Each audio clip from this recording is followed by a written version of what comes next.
Good evening, everybody. Recently, the trend changed using clones with lower yields to produce still red wine. And we will talk with the producer about the clones that comes from Burgundy to produce this top quality Pinot Noir. But of course, Oltrepò is not Burgundy. It has its own character because it's a land that sits on the 45th parallel that has the most important wine regions in the world, like California, Bordeaux, Burgundy itself. So the climate is continental and is perfect for this variety. So you have warm summers and cold winters. Pinot Noir needs this type of climate to express its great bouquet, its great flavors. Don't forget that the name Pinot Noir comes from pine cane. Is the shape itself of the bunches of this grape are very tight and small. So that's why the variety is so fragile, so difficult, so prone to disease. So it's a very hard challenge for the winemaker to give the grapes the proper ripeness, okay? The cultivation in Oltrepò is, imagine hillside. It goes from 200 meters up to 600. Of course, the first layer of hills is dedicated to the still wine, while the upper layers for the sparkling. Guyot is typically the training system used for Pinot Noir. Without further boring you, I want to ask Luca to join me. He's the business manager of Marchesi Adorno. Thank you so much, Gabriele. Okay. Thank you so much, Gabriele. We will taste, I will give the number for our friends across the Atlantic. Rile Nero is the wine number 1 we are tasting now. Okay. Please, Luca, tell us about Marchesi Adorno, the philosophy of your winery. Winery, okay. First of all, thank you so much, Gabriele. Thank you so much to the people coming here and to the people attending this masterclass from the other side of the world, to Miami and New York. We were talking about, before starting this masterclass, we were talking about clones and differences about the 3 main areas where Pinot Noir is produced. We named Burgundy, we named Alto Adige in Italy, and of course Champagne, of course, and but for the red wines, Oltrepò Pavese. Oltrepò before Alto Adige. Before. What we can say is that sometimes we can find something different in terms of color. Some of our wines are sometimes a little bit deeper in terms of colors, and that's thanks to the clones that we use in Oltrepò. But also in your mouth. When you taste this wine, you have more structure, sometimes more presence in your mouth, longer persistence. But yeah, thank you. And this about talking about generally talking about Pinot Noir. About our wines and Marchesi Adorno that I represent, this is a winery dated 1834, but only in 1996, the owner, the noble family, the Adorno family, decided to renovate the winery and give a more modern impress to the company. So actually everything is focused on Pinot Noir, and 6 of our 12 wines are Pinot Noir wines, Pinot Noir based wines. This is our top reserve red Pinot Noir.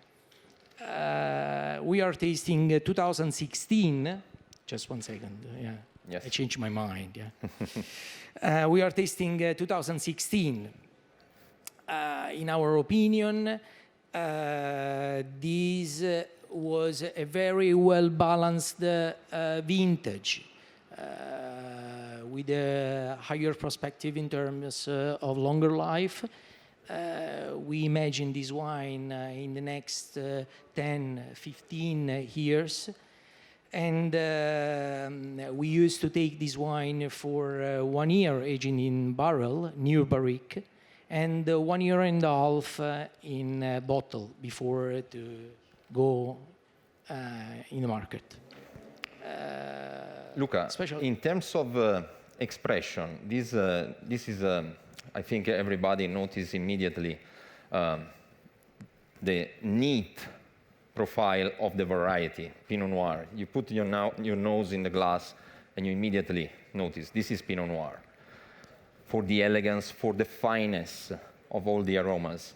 But how would you say my Pinot Noir is different from a Burgundian Pinot Noir? And this goes also in terms of how do you present abroad this great wine? Yeah, especially I think that my wine is different when you taste it in your mouth.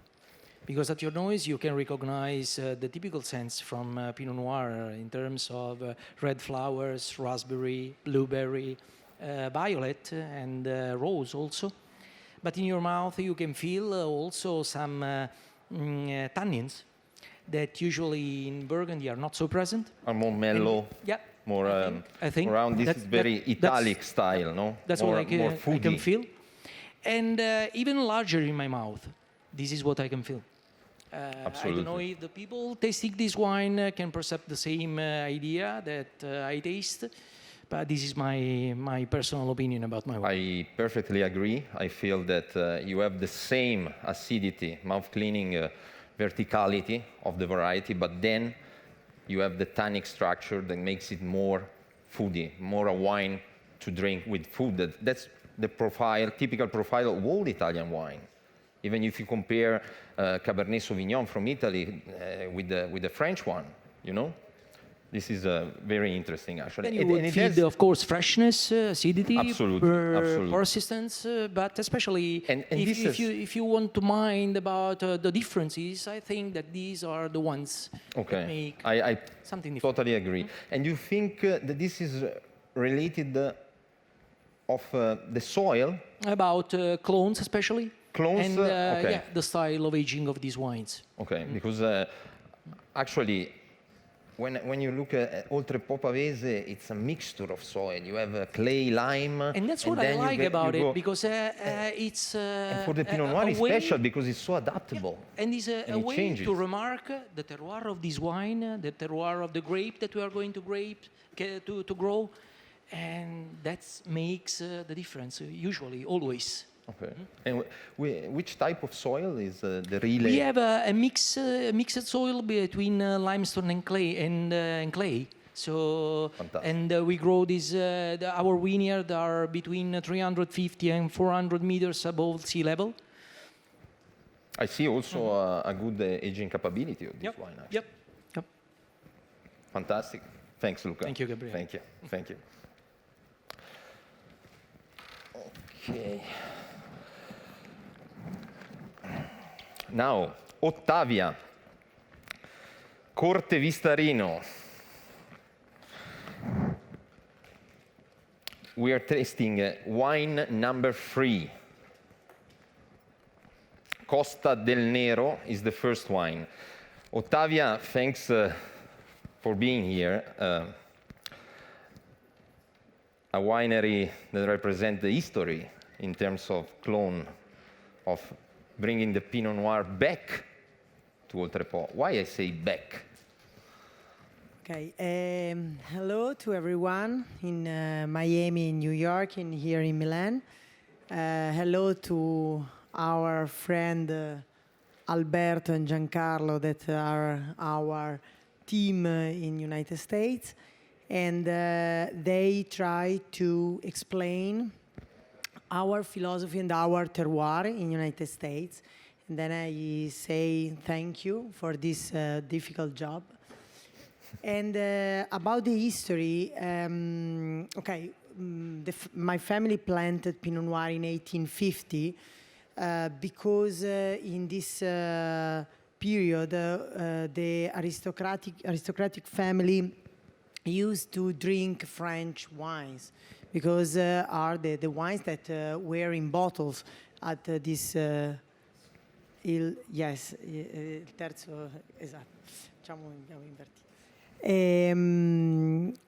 And then No, sorry, io dico in America, il numero in per Milan, for the other attendant in streaming. Milan is the For second us, glass.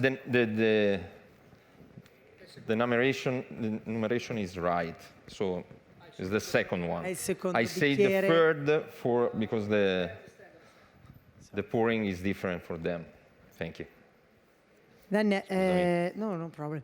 We planted the Pinot Noir in 1850, but above all, the production was Pinot Noir for sparkling. To produce the spumante, a méthode champenoise was named in this moment. And then there was a very big diffusion in Italy of this Pinot Noir from Oltrepò Pavese to produce sparkling wines. In the last, my family decided to plant the clone for the red wines in 1961, but was very small production. In the last 20 years, my father decided to plant very specially clones from Burgundy to produce the red wines. Our winery is in an area very high, and the soil are rich in clay, above all, calcare, and the production is always a very low production. Then we have a poor soil, then don't push to produce, and usually we obtain our Pinot Noir with a very high acidity, but our knowledge in this vinification is recently, because the tradition was sparkling, and then just So in the you're last, still experimenting and knowing absolutely. from the variety. We tried for many years to obtain the And it takes time. yes, and effort. above all the tannin soft, because we have this kind of Pinot Noir, very full body, rich in acidity, with these tannins not so delicate. But with experience, above all in the last 3 harvests, with the fresh climate, I think the job was easier. So all of you are pioneers in terms of quality in the still Pinot Noir. I see you have 2 crew. Today I have one cru and a second wine. The first that you have in the glass now, Costa del Nero, is our second wine. For me, a second wine is like in Burgundy. We decided to bottle for the cru only the best barrique, and we use the second choice for the second wine, where we mix the different. Doesn't vineyards. look like a second wine. Exactly. This is the second wine. Is 2018. 2018, I think it was a good harvest for us because it was fresher than 16, 17. So it enhanced the drinkability and the elegance. Fantastic. Then I'm look for some characteristic like fruit, acidity, and very balanced wine. My goal is always this. Fantastic.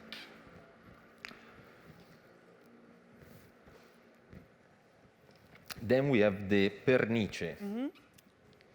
Yes. Pernice is one of the oldest cru in the winery.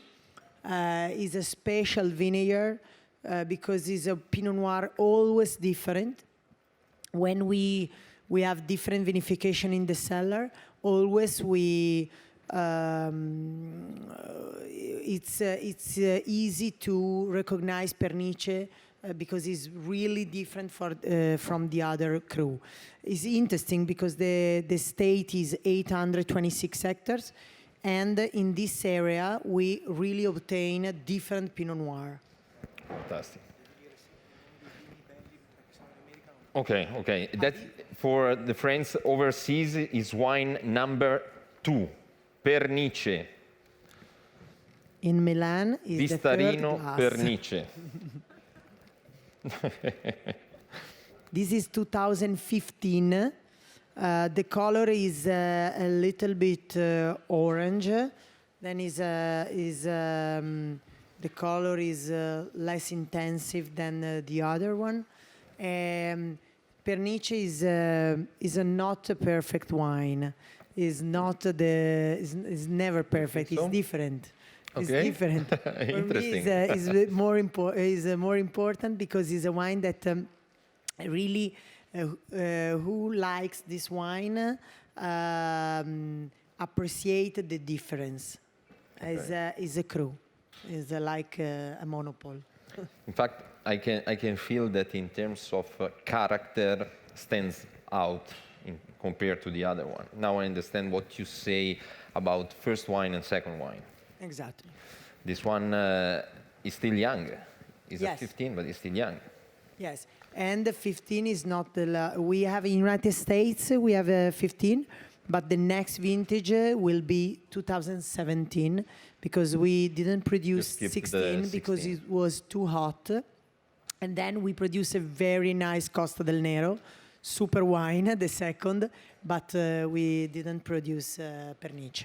Okay. Ottavia, thank you very so much. much and congratulations.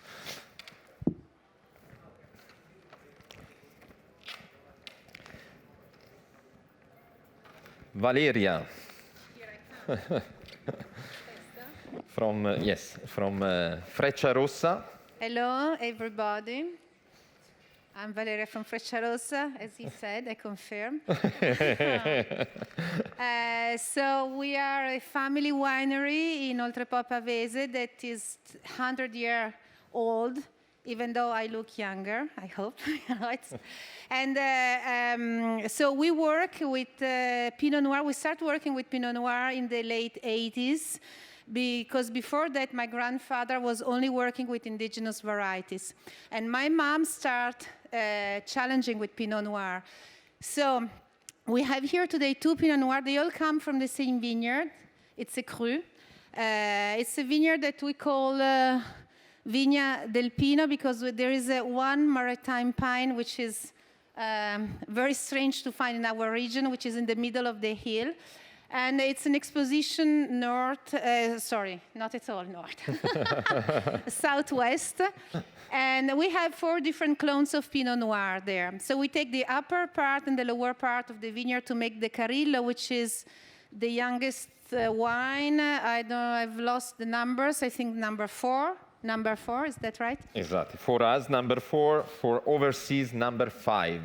So Carillo was born a few years ago because after I drank some Pinot Noir from Loire, from Sancerre. Pinot Noir from Loira, they are very fruity, very light, very drinkable. And I figured out that it would be interesting to have a Pinot Noir, that kind of Pinot Noir. So the idea of Carillo is to keep Interesting. Very interesting.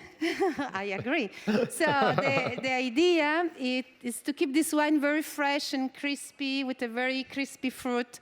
Has a short maceration with the skins, about 5-6 days, and then we only work it in steel vats, just to keep the freshness. The idea is to keep... For Carillo. No, not on this. At the beginning, we used to put it for malolactic fermentation in a big oak cask, but then we decided that it was better all steel. Okay. And so the idea is the very fresh red berries, red fresh fruit. It's very crispy. It's a nice wine to drink, chilled up a little bit in summer. It's we're looking for a very easy drinkability and a young version of Pinot Noir. The French has a very nice verb, which is pinoter. No, when a Pinot has a all the characteristics of a Pinot Noir. They say il Pinot bien. So I think, maybe I'm wrong, but I hope that this Carillo, I would like it, let's say, that it could Pinotare bene, Pinot bien. Yes, I now feel have, that. even if it's in a young, light version that has all these characteristics of red berries. And then we have his older brother, which is Giorgio Dero. Giorgio Dero was my grandfather, as he was the vigneron who started all the wines of our estate. So this wine is dedicated to him. And so Giorgio Dero is the middle part of this vineyard. We make a bigger selection of grapes on the plants. And it has a longer maceration, about 12 days, 12, 15 days. And then we age it in oak cask, big oak cask, 25 hectoliters, big cask. Let's say big oak cask. Okay, and then we put it in small barrels. We don't use any new wood because our Pinot Noir are a bit more alcoholic than the Burgundy ones or the Alto Adige ones. And I think personally that alcohol, it's like a bit like a solvent on the wood. And I don't like when the woody taste is too present in the wine. So we reduced, with the time, we reduced more and more the quantity of new oak. And now we are using also only already used barrels, 1 year or 2 years old. We start with those, and then we use up to 7 years. So we are an organic farm. And in this last year, we're trying to deal with the climate changing, because that's a fact that when I was a kid, we were harvesting September and October. We are now harvesting August and July. August and September. Let's not exaggerate it. August and September, and I'm not 100-year-old, So time is changing. The weather is changing very quickly, and we have to find a new way to deal in the vineyards and in the cellar to keep the freshness to Pinot Noir, especially with a variety that which is the more it's very underlines the delicate. freshness Pinot Noir loses acidity very quickly, so we leave more leaves. The canopy management is called, You try to shade the bunches. Yes, we try to shade the bunches in order more. to avoid the burning. Exactly, of the sun. And we are now leaving a part of the old berries, just to have some carbonic maceration in the berries. We are now leaving also some of the stems. We're the stemless. So everything, it's a work in progress, I think we all have to improve all the time. And we have to learn how to deal with the climate changing and find solutions. And this is all part of the pioneering philosophy of these quality producers. When you have to make the quality of what they make recognized, is not just bringing the wines to the markets, but it's also experimenting in the vineyard and in the cellar. Okay? Yes. And we only use also indigenous yeast in our way of working. So we made a pied de cuve, what it's called, that's a French term, that we press some of the grape a few days before carrying home the big quantities. And because we like very much to work on the identity of the territory. And so I think indigenous yeast, they are part of that identity. Part of the land, on the they carry, terroir and we have found out that indigenous yeast carry on fermentation, and are less performant, than the one carried on by selected yeast. And so we have a bit less alcohol. It's very interesting to see how the selected yeasts are more like high-level athletes, and they more work adapted a lot. to the environment. Yes. More, yes. And the indigenous one, they are, like if us, we would try to go and run or whatever. Okay. So they do what they can. They do what they can. But it's interesting because they are less performant, so we have a bit less alcohol, which is what we are looking we will for as sweat well. Wine. Yes. Yes, in my case. I don't know in yours, but No, also in my case. Yes. Yes, only still, yes. Yes, only still. We started Carillo in 2014, the first year, and at the beginning we were putting it in an oak barrel for the malolactic fermentation. Yeah, but now we are only still. Yes, yes. So I can pass the... Thank you, Valeria. to Cristina. You answered all my hypothetical questions. Thank you. You have no time to make questions. So, so much. thanks you to everybody for listening, and have a nice tasting. Fantastic wines. Bye. Thank you.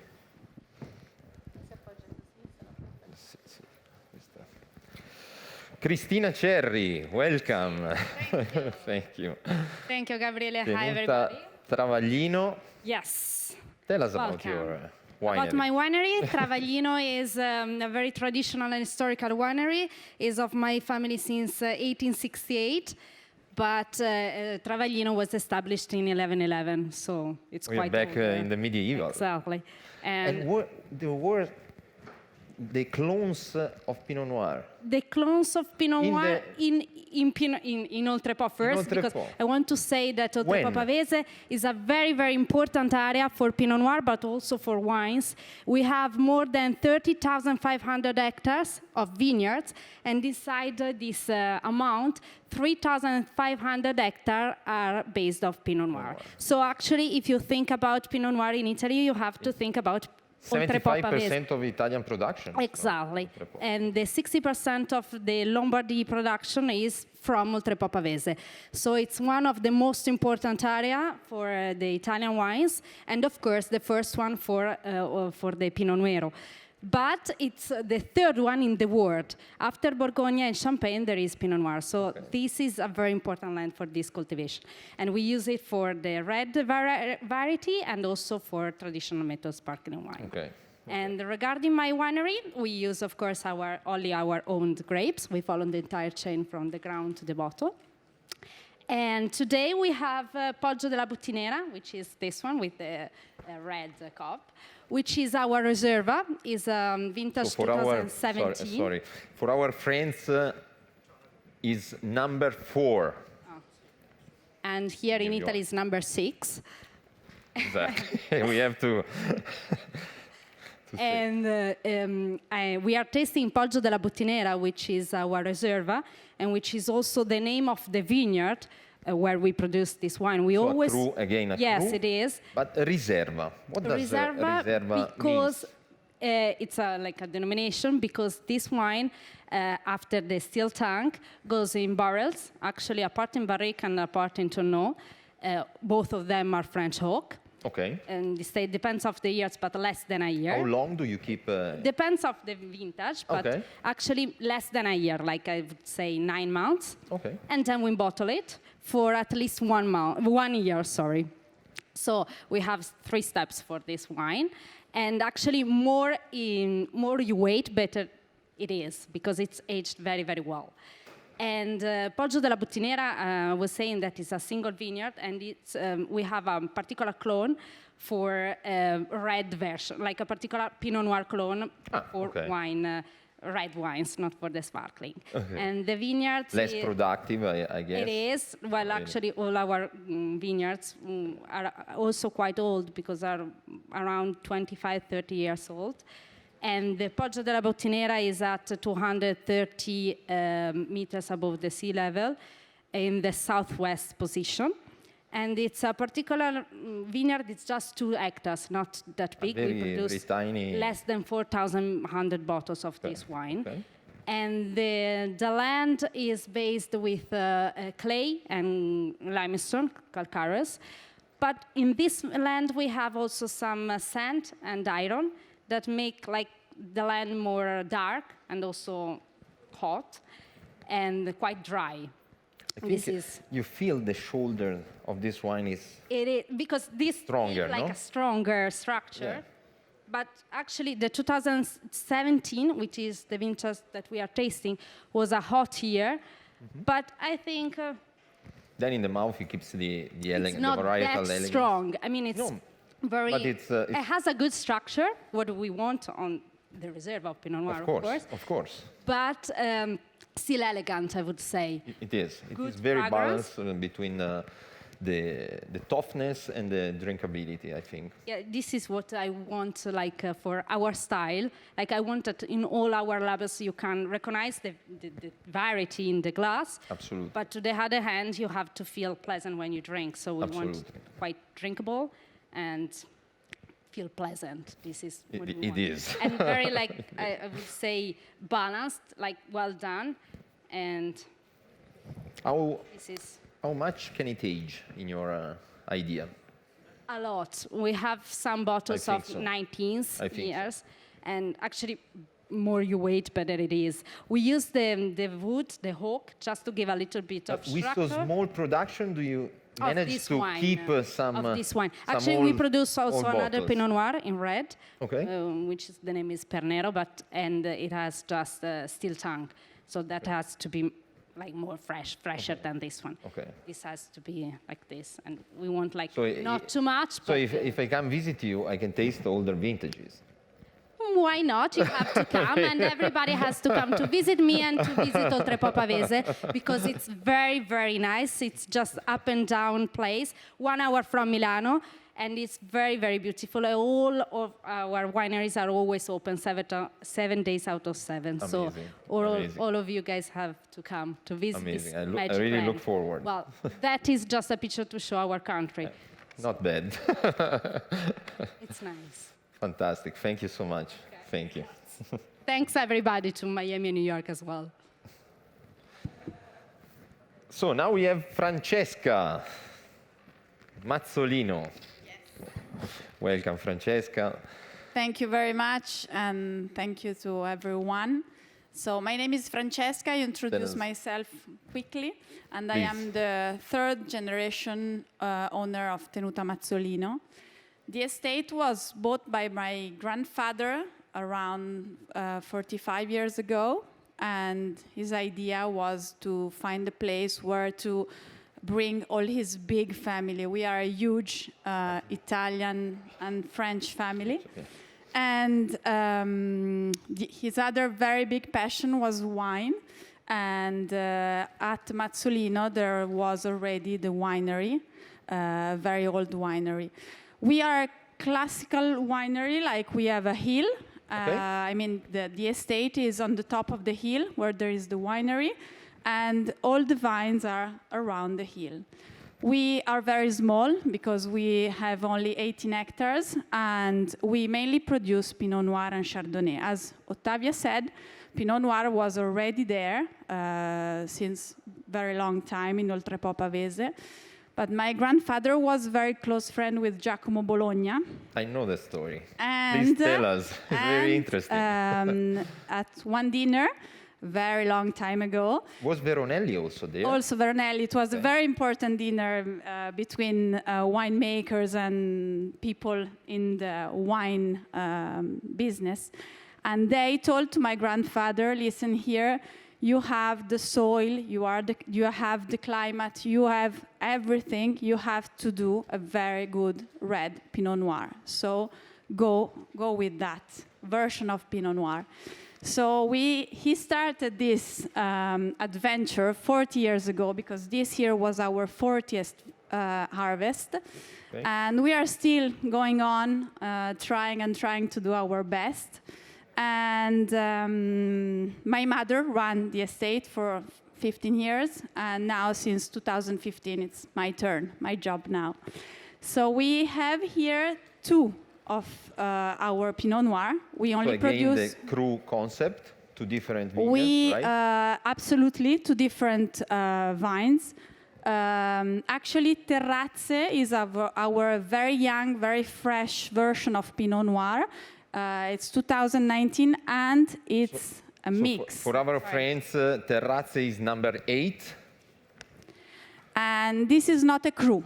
This is a mix of vines that we put together to do this very fresh, no oak, only stainless steel tank.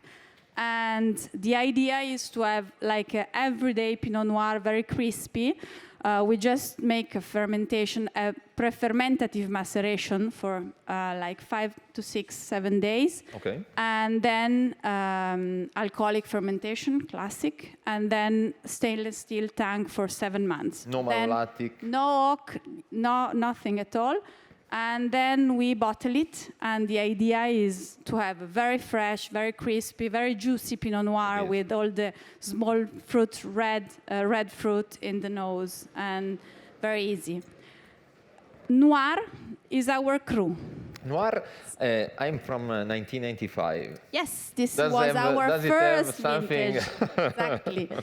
1985 was the first vintage that we put on the market, and this is a single cru from one vine, the same one since 40 years almost, and the name is Vigna Regina, so the name is already means something for us. Okay. And we do even here fermentative maceration for 5 to 7 days. Then we go directly in our barrel. So this is a wine. But big barrels. No, small barrel, small. French, 228 liters, Burgundy, traditional barrel. But not overwhelming. No, It's still very exactly. Now fruit-oriented. the idea is we don't want to put too much oak because we don't want to feel the oak in the glass. So we only have 20% of new oak every year. So I mean, the idea is to integrate the oak with the wine. And of this wine, you keep also all vintages, right? Absolutely. In the cellar. How do you see, also depending on the aging. vintage, Yeah. you have for sure your favorite ones for Pinot Noir in Oltrepò. How do you see the potential of aging of this variety in Oltrepò Pavese? We are very lucky because my grandfather was a fan of history, and he insisted, and we started from the real beginning to keep bottle of the old vintage at home. So we have, since the beginning, since the 1985, we have old bottle, and we can now taste them and remember I was like a vintage which was very cold or very hot, and how the wine aged. And Do you have a favorite one? There are a lot, but I have to say that 2004 was a very special vintage. So I tasted recently, so this is one that I remember now immediately. The feeling is still very... Yeah. And that's it. 2017. I have another question. In terms of export markets, how do you see Pinot Nero from Oltrepò from now to the next 10 years? It's very interesting because we sell over 26 countries in all the world. So we sell our wine from Japan to US.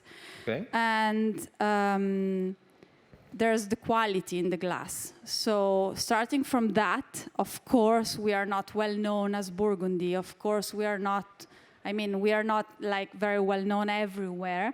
But when you have the quality in the glass, you can really go everywhere. And it's important for us to now we cannot travel anymore, unfortunately, because of the virus, but to have the opportunity. Virtually we are in New York, to have the opportunity Miami to do this kind of tasting, it's very important for us. Absolutely. And I think the export will increase because all the wine of tonight was fantastic. Yes, so the quality of the flagship producer is more absolutely training and educating the world about the land, the territory, the terroir, than all the fact that you have Burgundy clones and everything. It's just the quality in the production. And we notice that all of you is doing efforts in order to experiment and try and go in the right direction. And I see the quality price potential has no limits, honestly. And I have to say that we are, as Cristina was saying, a very big area, and all the producers are working very well. So we have now we have to go to abroad, I mean, and export. But I mean, we are on the very good way. So Thank you so much. Thank you very and much. congratulations Thank to all you. of you. Thank you. I would like to ask if the friends from overseas has some questions for our producers. It's an opportunity to have them reply directly from them.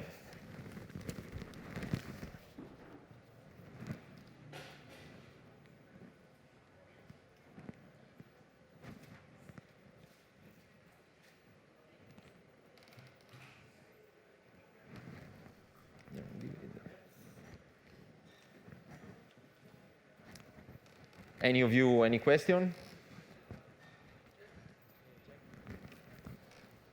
Valeria, you speak about different clones for different zones in France. Yeah, different clones. Oh, please.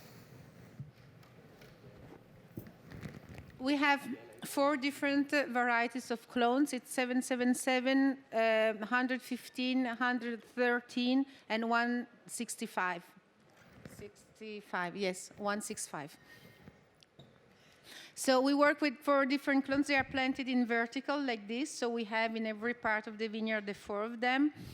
They have close time of ripening because that's important too for when you harvest. You know, they must be at the same time. And that's the way. But for the new plants that we are planting at vineyard, that vineyard it's about 20 years old, a bit more now, the oldest plants. And now I would like to work with selezioni massali, which I don't know how to say. Muscle selection. Thank you. Muscle selections, because I like very much to work on the identity of the territory, you know, the identity of a single vineyard. That's why I use those yeast, you know, and that's why I think that after 20 years you can figure out that plants has had mutations, Pinot Noir more than other species, you know.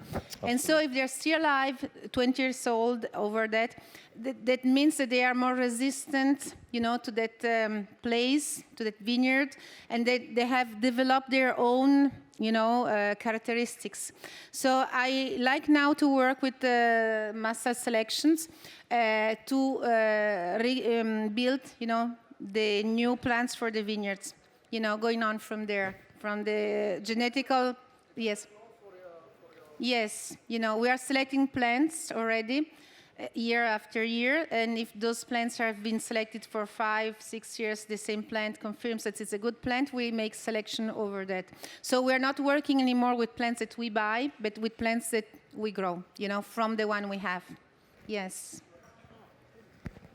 Altre domande? Other questions? We have a question from Miami. Yes, we have a question from Miami. For me? For Tenuta Mazzolino. For Tenuta Mazzolino. Why Tenuta Mazzolino tastes sweeter Francesca. than the rest?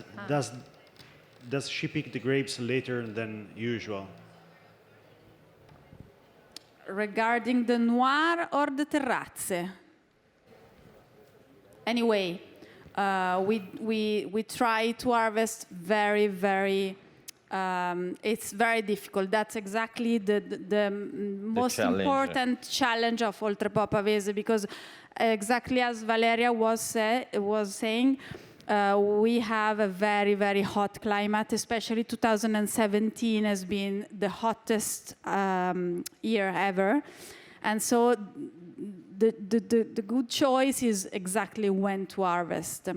We try to harvest soon, I mean at the good point, but more soon than after, because we want acidity in our wine, we want freshness, and we want all this flavor that if you pick up later on, it's gone. So that's exactly the most difficult, I would say, point. It's a hard task for Pinot Noir, because in terms of maturity, you have to, as she said, keep the acidity high, but in phenolic, you need to make the phenolic maturation. Otherwise, you feel green in the glass. The Pinot Noir. That is one of the many difficulties that a winemaker has with the Pinot Noir. Is the most difficult varieties to grow. Exactly. Thank you so much. Any other question? Yes, there is another question from Miami. You say there is a trend in the style of wines. What are traditional pairings in the area about cuisines, food, main dishes to compare to this kind of wines? Who wants to now it's coming dinner time, right? So Oh, finally, we perfect speak timing. about the food. Okay, in our okay, I would like to invite everyone to visit Oltrepò Pavese. I suggest to visit the area, to visit this nice winery. Also, if you don't like the wine, but the winery are really, really nice. Some And say then you have the best absolutely salame in to the go. world, We have salame. but they say the best in the world. DOP, the best. No Felino, Varzi. Varzi. We have risotto in Lomellina, nice rice. The rice born in the water and dead in the wine. And then absolutely wine and rice perfect. We have ravioli di brasato. Wow. Super ravioli brasato, fresh The weather pasta is perfect. with meat sauce. And then also salame and coppa and pancetta. And I think for the people that live in Milan, you have absolutely to know Oltrepò Pavese because it's your countryside. For the people that stay in United States, next year, I hope next year, you have to visit Oltrepò Pavese because it's in the middle of North Italy, and then it's nice to visit a large area. Also, when you stay in Oltrepò, then by car you really can go to the sea, to the mountain, to the different nice cities living from Oltrepò Pavese. Okay, thank you so much. Thank you so much. Another question? We have the last question from New York. What is the difference between Pinot Nero from Pavia and the rest of Lombardy? Who wants? Who wants? I think that often our Pinot Noir has a little balsamic note, which is typical of our terroir. You know, it's probably the kind of soil we have, or kind of land, this little sage, you know, or balsamic herb, little note that you can find. It's typical of Oltrepò Pavese. I don't find it in any other Pinot Noir. And then I should say that we have a very good terroir for Pinot Noir because we have a very good changing between day temperature and night temperature, the difference, you know. So the aroma developing is all they keep the aromas. all Exactly. And then in other, I mean, the other big territory in Italy where they grow Pinot Noir is Alto Adige. You know, in Lombardy, they start making some Pinot Noir maybe in Franciacorta. There are some producers. Yes, for sparkling. Yes. And somebody told me there is one very good red. I don't remember the name, but you know, they have also. But in Oltrepò Pavese, we have a very blessed territory for Pinot Noir. That's it. Thank you. Thank you so much. So I will leave Federico to close. Thank you. Thank you very much, Gabriele.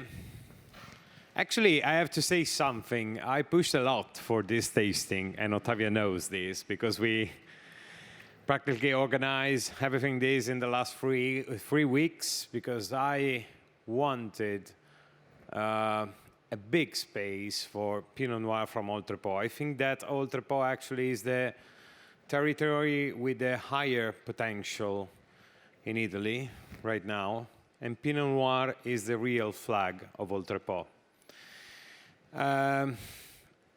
Normally, I have to say that it's impossible for me to say something more about one territory, one producer than on the other, because of course my role is something independent normally. But I have to say that you have to follow the growth of Oltrepò, of these Pinot girls, of Francesca, of Cristina, of Valeria, of Ottavia, of the Pinot boy, Luca, of course, of all this wonderful territory, which is very welcoming, which is very close to Milan, which has a great potential because there are more than 200 hectares with Pinot Noir.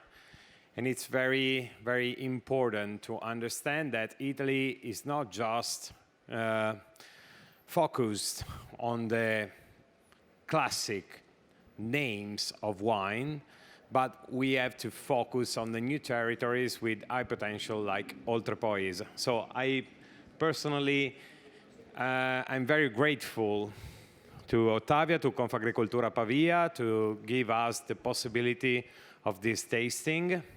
And I hope every one of you in Milan, everywhere, in Miami, New York, appreciated this incredible quality. And I perfectly know that every year the quality and the results of Pinot Noir from Oltrepò will increase seriously. Thank you very much. Thank you. Thank you. So thanks, everybody. I totally agree with Federico. The future of Pinot Noir from Oltrepò is in good hands and is now. So thank you to these wonderful producers. Thank you for every of you attending and sharing these fantastic 8 wines. And enjoy the rest of Milano Wine Week 2020.